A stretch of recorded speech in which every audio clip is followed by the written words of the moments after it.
ஒருத்தர் என்ன பண்ணியிருக்கிறாரு, ஒரு கண்மாய் மாதிரி இருந்தது, கோலம் மாதிரி. அது பக்கத்தில் நின்று இந்த முகம் பார்ப்போம்ல கண்ணாடி, அதை அப்படி பிடிச்சிக்கிட்டே நிற்கிறார். ரொம்ப நேரம் நிற்கிறார், 2 மணி நேரம் 3 மணி நேரம். நம்மால் ஒருத்தர் பார்த்துட்டே இருந்தார், யார் அவன் கிறுக்கை மாதிரி இப்படி பண்ணிட்டு இருக்கிறான் அப்படின்ட்டு பக்கத்தில் போய், சார் என்ன பண்ணுறீங்க அப்படின்னு இருக்கார். இல்லைப்பா, நான் நூதனமான முறையில் மீன் பிடிச்சிக்கிட்டு இருக்கிறேன் அப்படின்னார். நூதனமான முறையில் மீன் பிடிக்கிறீங்களா? தூண்டில் இல்லை, வலை இல்லை, ஒன்றுமே இல்லை, எப்படி மீன் பிடிக்கிறீங்க? இல்லை நான் நூதனமான முறையில் மீன் பிடிக்கிறேன், இது ஒரு புது டெக்னிக், யாருக்குமே தெரியாது.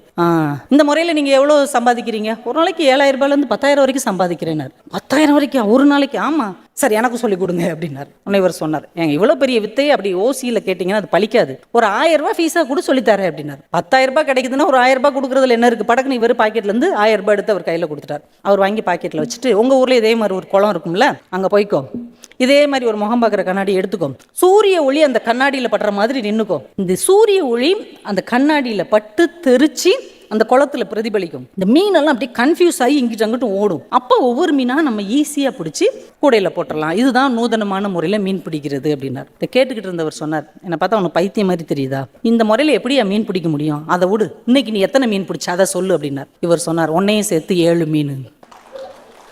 என்ன அர்த்தம்? அவர் மீன் பிடிக்கல, மனிதர்களை பிடித்து கொண்டு இருக்கிறார். இன்னைக்கு வாழ்க்கையும் அப்படிதான் இருக்குது. நீ என்ன வேணா செய், என்ன வேலை வேணா பண்ணு, எப்படி வேணா குறுக்கு வழியில போ, ஆனா பணம் சம்பாதி அப்படின்ற ஒரு தோற்றத்தை, ஒரு மாயையை நம்ம உருவாக்கி வைத்திருக்கிறோம். அதுதான் இந்த மாதிரி நூதனமான பிசினஸ் நிறைய வந்துட்டு இருக்கு.